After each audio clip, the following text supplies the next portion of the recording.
I wanted to talk about the Assassin's Creed series because it is a series that it holds a very special place in my heart, although I haven't played all of the games, specifically like Mirage and some of the, you know how there was like a couple of games that came out which were like little pieces like Assassin's Creed Russia or Assassin's Creed China or whatever they were called. Ones, it was like side-scrolly ones, Chronicle ones, So I haven't played those, but it's been a series that spans since I believe 2007. Correct. And it was essentially the answer to parkour and free running from Prince of Persia, and it expanded upon that. It just became an incredible series, especially from the Ezio trilogy onwards. So I guess what I wanted to explore in this episode was, where did the Assassin's Creed series peak? Because naturally, being a series that is old enough to drink, Jesus Christ, why would you bring that up? It's 18 years old What the this hell? year. And I don't know, I just wanted to see what people thought, because I figured because it's been 18 years, a lot of different people are probably going to have a very different opinion on where this series peaked. Before we dive into our discussion, we put a poll up on the Heaps Good channel a couple of days ago, and we got 62 votes. 63% of people said that the Assassin's Creed series peaked with the Ezio trilogy era. 26% of people said that the pirate/sea combat era was where the series peaked. 8% of people said that it was with Unity and Syndicate. And lastly, a measly 3% of people said that it peaked with Origins Odyssey, like basically the RPG era. And it does seem like the Assassin's Creed series is in the middle of pivoting, and people have said that Mirage was a return to form or a step in the right direction towards the classic Assassin's Creed feel. But I don't want to talk about where the series is going. I want to get in the Animus and go back in time. Don't cry because it's over. Smile because it happened. And I'm trying to talk about the peak. Where was the peak in the series? So, David, could you tell me where you think the peak in the series was? It's a really tough question to answer. For me, I grew up with the Assassin's Creed series. I remember picking it up back in 2007 and played the Assassin's Creed, the first one, and that like blew my mind. To me, I think it started to get really good during the Ezio trilogy. Ezio as a character is probably a iconic character, because you get to obviously so fleshed out, dude. So fleshed out. You get to play him when he as a young man to all the way to when he's an elder, and I think that storytelling was just peak Ubisoft, peak Assassin's Creed. Baby leg kicking QTEs. You've got QTEs. Babe smooching QTEs. Ezio's like, it's Ezio. Let's jump off this building. Why is he Mario? Why is he Mario all of a sudden? I don't know. That's my voice for the episode. Oh my god. I love the Ezio trilogy, Ezio story. I fell in love with the multiplayer aspects of the video game as well. Oh, that was such a really cool inclusion. That was such a really cool inclusion. Like, honestly, I sunk so many hours into, I think it was Assassin's Creed 3 multiplayer, because it was just so unique and dynamic, because there wasn't anything else like that. Story-wise, like I said, it would be the Ezio trilogy. However, my favorite Assassin's Creed game of all time, and I think a lot of people will resonate with this, Assassin's Creed 4 Black Flag. To me, really, that is the first Assassin's Creed game that I've 100% completed. 100% completed. Like I got all the collectibles, all the shanties, all the upgrades. I did everything in that game, because it was such a magical, beautiful experience that pretty much brought a new, fresh paint of coat to the series. And I think ever since that game, Ubisoft has never been able to chase that peak ever again since then. So Assassin's Creed 4. Oh, the sea shanties. Oh, I could hear them all day. I got the playlist on my Spotify. I hear them all day. But yeah, to me, that's fascinating. That's my opinion. What about you? What are you thinking? Okay, so I'm not going to say anything brave here. Or controversial. It was Assassin's Creed genuinely think. Oh my god, I completely forgot about that game. We literally talked about 2 or 3 weeks ago how we completely forgot about that game, and I forgot about it again. Jesus Christ, man. Yeah. In my head, I thought Mirage was the latest one. No. Shadows is the latest one. My God. Okay, so look, I don't think it's controversial for me to say that I think that the Ezio trilogy is that's where it peaked, but I guess I kind of want to explore a little bit more as to why. As for my favorite Assassin's Creed, it's really hard to pinpoint which one's my favorite because my feelings on the best or the favorite game have kind of changed over time. Like, say, for example, you look at Assassin's Creed 2 and then the leap from that to Assassin's Creed 3, and people would say it's like, oh, it's Assassin's Creed 2.5 or whatever. And fair enough. But in hindsight, Assassin's Creed Brotherhood, sorry, I meant Brotherhood if I didn't say that before. I feel like there's enough in Assassin's Creed Brotherhood there. The graphical difference between 2 and Brotherhood is pretty incredible. It is. The mechanics feel like they're super refined and smooth. And just overall, I really love the story and set in Rome and liberating Rome and having your assassin army. I thought that was just really fucking cool. Yes, that's also really incredible as well. And you know, like I really liked Revelations 2. That was like when I got into the Assassin's Creed series, Brotherhood was already out, so I got into it right before Revelations came out. I love the setting of Istanbul and Constantinople. Yes, whatever. The vibrant colors and Ezio looked kind of fucking weird. Like they had a weird they face thing butchered going my on because boy. he was old, but yeah, he's just like, oh, I'm old Ezio. let me jump off this building. Oh my god, I can't wait till this fall into a podcast hits our concrete fans slab. in Italy. Oh, they're gonna love this. People are going to be like, fucking hate these guys. But the thing is, so I've had some really, really great experiences with Assassin's Creed after that game after that trilogy as well. So I know that initially when, let's just say Unity came out, a lot of people fucking dogpiled on that game because, it was released in a really buggy state. It was a rough day. Enough. But man, it was a graphical leap. I thought the story was great. I thought the protagonist, Arno, was pretty incredible. The parkour was amazing. He was really charismatic. Yeah, I love just the so parkour. smooth. Yeah, I just felt like that. I think that could have been the contender for the best one. Had it launched better, and I don't know, I just feel like it might be missing a little something. But I also feel like that it was really cool what they did, how they released that the exact same year concurrently with Assassin's Creed Rogue. Yes. And how the story of Rogue tied into Unity, how the main Shay McCormack. Can't remember his name. Shay McCormack. McCormack was the killer of Arno's dad. Arno's father. That was fucking sick. But it's hard, man. It's hard. I'm probably gonna have to go. I'm probably going to have to say Brotherhood for me. Okay, yeah. I think that Brotherhood's probably the most consistent one. Revelations, I think they tried a couple of different things, like the fucking tower defense and like all these different things. I forgot about that. I do love Revelations though, but yeah, arguably the series with like the Ezio trilogy, I think is where it peaked. Yeah. But I think where maybe my controversial opinion might come in is I don't like Assassin's Creed Black Flag. What? And I don't like the ship stuff. I feel like the Assassin's Creed series at multiple times have, and I think maybe this is why some fans, I don't know, just lost interest over time with the Assassin's Creed series. And I think it's because there was so many identity crises, so to speak. One of them was with the modern day story, killing off Desmond, scrambling to try and find something to do with a modern day story. And it's just, it hasn't felt satisfying ever since Assassin's Creed 3, I guess. Yeah. And then when changing what the focus of the story is, so say, for example, going from what we knew with the Ezio series and how the gameplay felt, it felt like it was just building on itself over and over again. Then it changed to the sea-based, like, pirate ship kind of shit.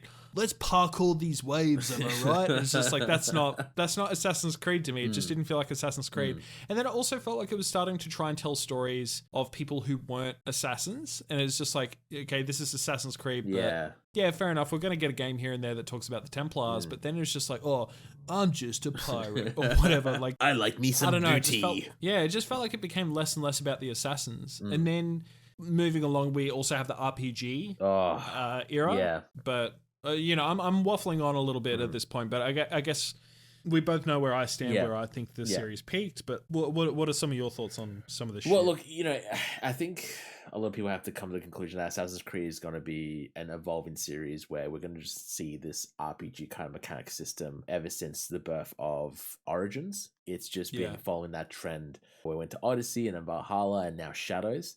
It's weird, but they didn't really do it with Mirage. No. So Mirage was, it was more return to the form. but it just feels like, and I haven't played the new one, I haven't played Shadows, and when I played Odyssey, and I sunk so many hours into Odyssey, there was like no mention of the Assassin Brotherhood or the Templars. It was just like, you're a Greek Spartan with a spear. Yeah. Go stab stuff. Yeah. And yeah, I'm not too sure obviously how, I didn't play Valhalla, I'm not too sure how obviously Shadows works in with the lore of the Assassin's Creed series, but it kind of feels like obviously they've changed their focus a lot, and I don't think we'll be able to recapture that magic that the original Ezio trilogy had.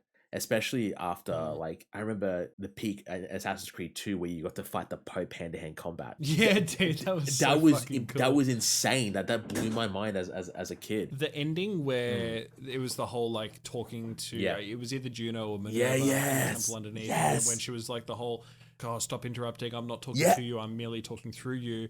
I'm talking to you, Desmond. And she like turns to the camera. That freaked me out. I was like, whoa, dude, that freaked me the fuck out. I had chills. Juno, please. I was like, I was thinking about that ending for so long, and even like with Desmond, he literally says what I was thinking. He was just what the fuck? Yeah. And I don't know. I just felt like it was the perfect balance of really great gameplay. We had a charismatic lead that we really, really enjoyed playing as, and like the gameplay felt great. Desmond, whatever you want to say about Desmond, like, they did keep those segments somewhat short. But it was nice to... You felt that connective tissue. He was playing as, like, his ancestors or whatever. Yeah, exactly. There was something there with the modern-day story, and that was really cool. But then they killed him off, and I was just like, all right, what do we do now? I'm going to engage in corporate espionage in Abstergo. I'm a pirate. Definitely not Ubisoft. That is true. Abstergo is basically modern day Ubisoft. Yeah, I don't know. Like when did Assassin's Creed stop being about assassins? I feel like that was. I feel like it would have. Would you say the modern RPGs? That's when it kind of. Yeah, well, the one with Bayek Origins, like that was kind of meant to be like the origins of the Assassin's Order, I guess, or the hidden ones, I guess. The hidden ones. But then I feel like maybe Odyssey? Yeah, this is so weird. Like I don't know what they were doing. They were like, hey, this is the origins of the Assassins. And then like Odyssey released, and Odyssey set like 500 years before Origin. Yeah, and I'm just like, earlier. What are we doing here? Like, what's going on? And then it was like Valhalla, the Isu, or the ones that came before. It was like, it's almost like it's tied to the mythology of that, whatever the culture is that we're following in the game. So like, Greek mythology in Odyssey, then it's Norse mythology in Valhalla. So it was kind of like, I do like the idea of the ones that came before, and like, with Christianity thinking that, oh, this is like Adam and Eve. And it's like, no, it's not. It's just literally people that just came and before. Adam and Eve were assassins, apparently. Ancestors. Yeah, well, I mean, I don't know necessarily.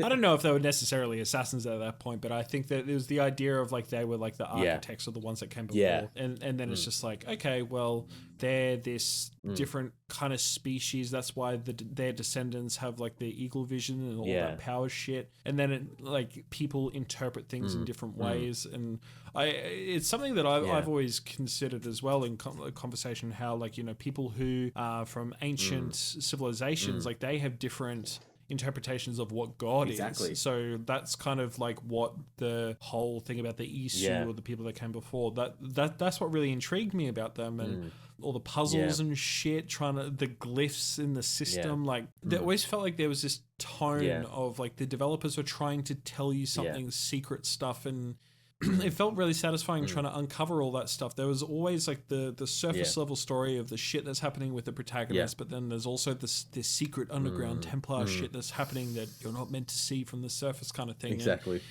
And I felt like the series just stopped being about that. Yeah, I feel like they just really sucks. They just, I feel like they kind of wrote themselves in a corner where they were just like, okay, here's the civilization that came before. We have this mythology of obviously what the Assassin's code is versus the Templar code. But now it's just, even with the modern day, like the modern RPGs, it doesn't talk about them as much anymore. It feels like they've just kind of, I don't know, put them to the sideline and brought all these other plot points into the series that have just made it very convoluted and confusing to follow, especially if you're not an avid follower of it. If you've not been following since 2007, especially if you're growing up now with the modern RPGs, if you're growing up with the modern RPG games, you're not going to go back and see the Ezio trilogy as fondly as we do, because it's not the Assassin's Creed you grew up with. Yeah. And like I said, I don't think Abstergo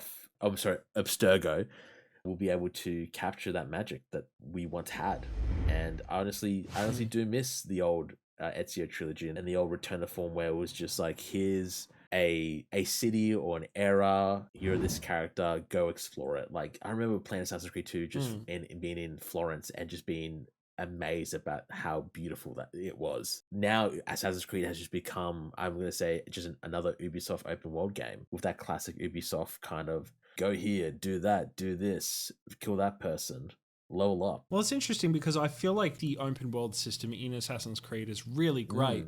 And then Ubisoft just kind of copied and pasted that template for the rest of their games. So the rest of their games, like Far Cry and all that shit, it's like, oh, Assassin's Creed with guns kind of thing.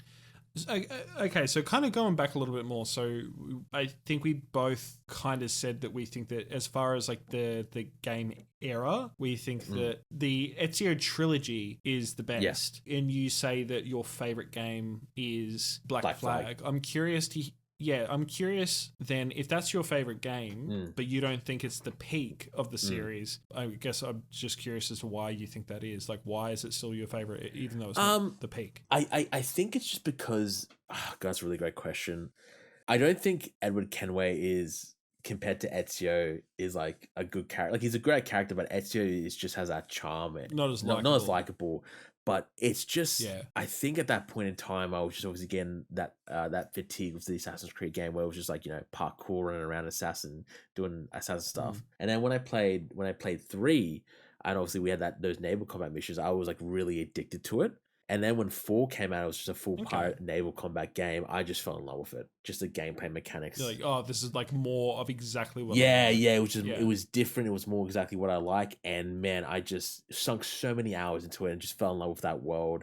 Loved just doing like the ship upgrades and the ship building. And obviously just getting that booty. Getting that booty. And just living in that world. And I think, when I played Rogue, where you play as a Templar, I loved a lot of the same things that it did with 4, but it just didn't have the same magic compared to 4, I guess. It was just so new, and I just thought that it was pivoting, like Ubisoft was pivoting to something really great with the series. And I was like, oh, what's next? What's going to be the next one? And then obviously Unity came out, and that was a bit of a letdown, even though it still has some very strong moments. It just, for me, never peaked beyond 4. Okay. Yeah. Interesting. Have you played many of the other Assassin's Creed? Yeah. So I played. Oh, sorry, my TV just turned on. What the hell? Sorry about that. My TV just randomly turned on. Google. Ubisoft, are you in my Wi-Fi? What was the question? Have I played any more different Assassin's Creed games? Like, have you played many of the games past? Yeah. So I played, I beat Unity in its buggy state. Loved one thing I loved was obviously the story and the parkour mechanics. Didn't really get into Syndicate. I loved the London setting. It just, I don't know, it kind of didn't hook me, I guess. I felt like they did something with the combat in Syndicate where they made it look a little bit cartoonish or animated to fit in with that 1900s or that Victorian era weird like boppiness. I don't know. It's like weird, like, can't put my finger on it, but the combat just felt weird. I don't know. I didn't really get into the story, couldn't get into the combat or the characters, even though I love the Victorian setting of London. Hey, we're talking about London again now. I'm leaping off of buildings, bro. I'm a bit of stabby, eh? Couldn't get into Origins. I love the Egyptian and it was beautiful, but I just couldn't get into the story of it. Oh, of Origins, really? I couldn't. Played a lot of Odyssey, fell in love with Odyssey. I don't know what it was, but I just loved the story of Odyssey and the setting of Odyssey. But the one thing I just didn't like of how grindy it was. It was so grindy. I remember I was like 70 hours into that game and I still was like maybe 75% way through. I'm like, when will it end? When will this end? Kill me, please. Didn't like Valhalla. Couldn't get into it. I played a bit of Mirage. I really did enjoy the Return to Roots, but to me, it just didn't. I couldn't get into the story. Didn't capture the same magic as like obviously the Ezio trilogy. And I haven't played Shadows. I've watched some gameplay of Shadows, and it just looks the more of the same of Valhalla, Odyssey, and all that. And I think I'm getting a bit fatigued with the kind of the RPG mechanics of the Assassin's Creed series. Do you know what? Do you get what I mean? Yeah, no, I get what you mean. It's curious that you're saying that because I think that's the same sentiment that a lot of people are feeling, is that fatigue. But I think that, like anything, if you're cranking out really good quality and it's something that's awesome, I don't think you're going to feel fatigue. That's true. But you're going to feel fatigue if it's just like really average, or it's just like, come on, what are we doing here? I don't want to invest all my time into this. And then, the game's going from like 20, maybe 30 hours long back in the Ezio era are now like 200 hours. Yeah. And it's just like, Jesus Christ, do we really need to drag this out this long? Exactly. Especially like, I don't have 200 hours to sink into a new Assassin's Creed entry. I have a life.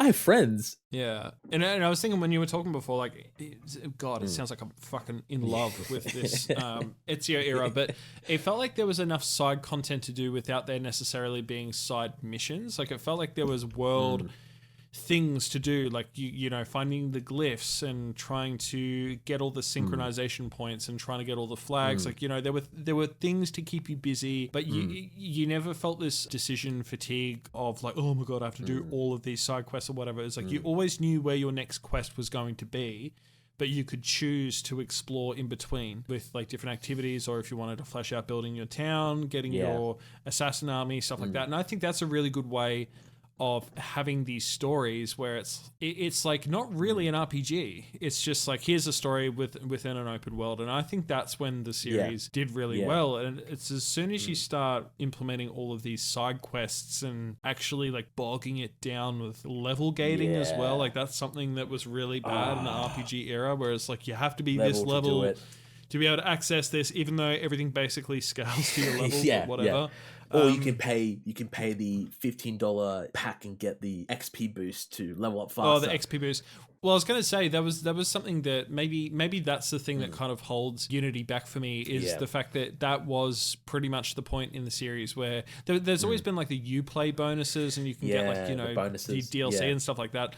But the fucking microtransactions and Helix credits, it all started with Unity. And I think that so was like, as well. that just rubbed me the wrong way, dude. Yeah. But yeah, so I guess maybe we'll start closing this out. But I guess one last question for you, because I'm just curious.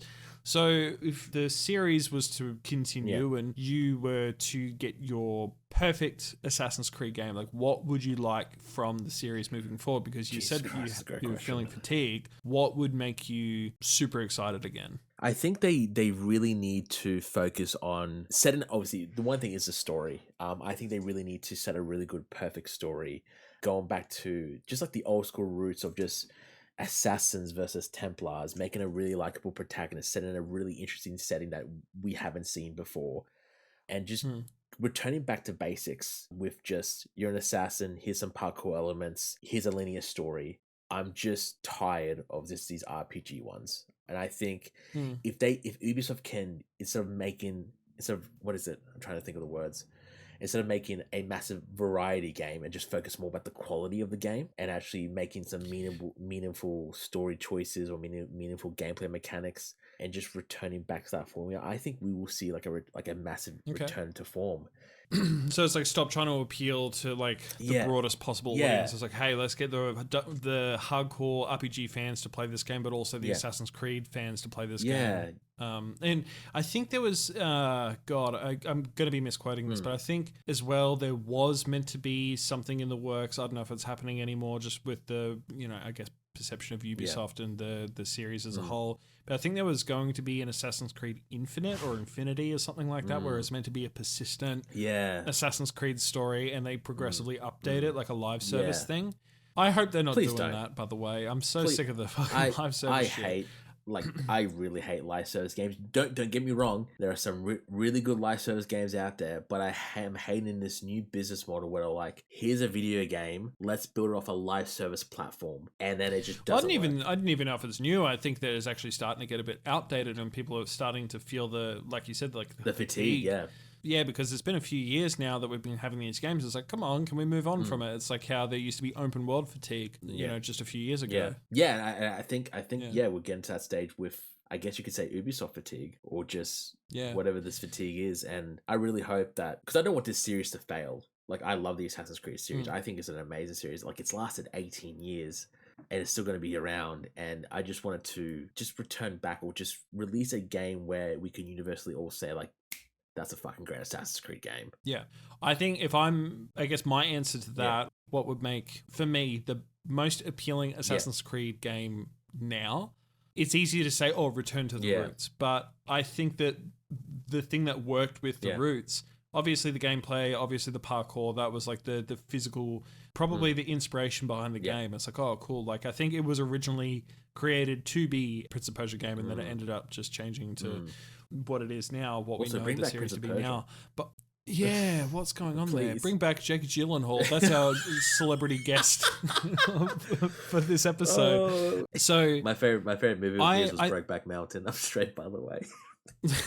I'm straight, by the way. I think that it's a delicate marriage between basically the Assassin's story, so the past story, and actually treating and handling the modern day story, the conspiracy shit with respect. And I almost feel like no one cares about what's happening with the modern day shit anymore because no one knows what's happening with the modern day shit anymore. Because like after Desmond died, there's a couple of games where it's like, you know, oh, here's Minerva, you know, trying to come to the modern day or whatever, and then here's I can't even remember. It's like the Sage or something. Oh my god, the dude that always reincarnates. I forgot about him. Yeah, like it's like you're throwing all this random shit at a wall. We can tell that you haven't really thought this through, and I don't know. That's the shit I don't like. So I don't think Assassin's Creed is Assassin's Creed without a modern day story. I think you need to have the marriage between both, because the original point was to explore the past so you can learn shit, so it can help dictate the future or help inform, like, oh, here's where the Piece of Eden is in real life or in modern day, or here's the information about Abstergo that, like, here's what they're trying to find out, but we're going to hide it from them.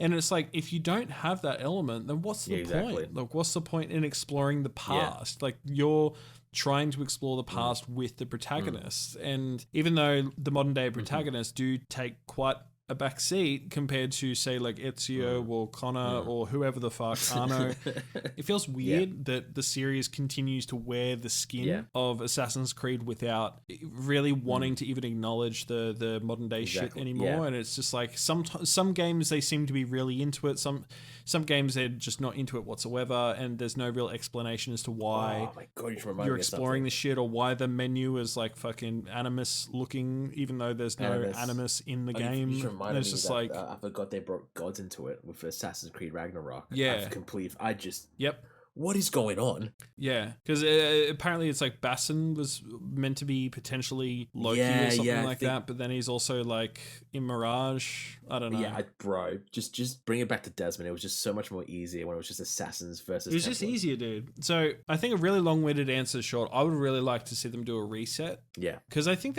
they toyed around with the idea of using his blood, or like using, like, it's like, cool, you can go back through his lineage. And that was like an idea that they were leaning towards, I think. But honestly, I think at this point, if you want to continue the Assassin's Creed story, why not just do a reset? Why not do like, okay, cool, here's the Middle Ages again, or like here's an era that's interesting. And like, that's the thing that sucks, man. Shadows, like, set in Japan, feudal Japan with samurais and ninja. That's the perfect setting for an Assassin's Creed game, but you fucked it up by having the dual protagonist thing. Like, I don't think people really liked it with Assassin's Creed Syndicate, so why do it again here? Look, it's like what you said, they're just throwing stuff at a wall to see what sticks at this point. Yeah. And I think maybe that's why people are feeling fatigued, because with the Ezio trilogy, and what reaffirms that this is like the peak for me, is that they could try different things. They could, like, dude, they had fucking missions where you're tracking down Leonardo's fucking machines or whatever, and just like all this really random shit that just felt like kind of out of nowhere. It's like, oh, okay, it's like an addition, but whatever. The thing is, because the story was so airtight, and because it felt like it was a singular vision, and you're going through Ezio's life from birth to death, and there was this connection between him and Desmond, and there was also a relatively intriguing modern day hook as well, especially with the ending of Assassin's Creed 2. Yes. It felt like it was a planned out story, but when you keep changing it, and maybe this is why I rejected the whole ship naval combat bullshit as well. It's just like, even though technically Edward Kenway, I think, he basically steals or pillages like a dead assassin's thing and like masquerades as an assassin until I think he eventually just becomes one anyway. And it's just like, that's not Assassin's Creed to me. That's just like, hey, let's just do a pirate game and slap the Assassin's Creed logo on it. And I think that's what baffled me about it. And it just keeps doing this through different eras. And it's like, it hasn't really felt like Assassin's Creed for a long time. I feel like it's lost its identity along the way. So, yeah, I think if Ubisoft can go back to having a story, it doesn't need to be the same gameplay as the Ezio trilogy. The games have implemented really good mechanics since then that I would hate to see removed. And I really loved the free running of Unity. And stuff like that. Like, there's really great implementations in the later games, but it's just the story just hasn't been there. And I think that's what Assassin's Creed fans love at the end of the day. It's not all these mechanics. It's not all the shit that's gonna. The story is what keeps people in there. Pretty much. That's what people want to see. Honestly, the whole entire premise of Assassin's Creed 2 was trying to avenge your family, and that was the best hook. Yeah, just trying vengeance. But yeah, no, 100% agree, man. I hope one day that, you know, we can look back on the new modern day Assassin's Creed games as we look back on the original Ezio trilogy. Yeah. One can only hope. Please. Hey, would you look at that? You've made it through the entirety of this episode. Congratulations. This video is just one section of our weekly gaming podcast called Last Week in Gaming Today. If you're interested in checking out the full episode or more discussions like the one you've just watched, I'll leave a link to the podcast in the description and comment section below.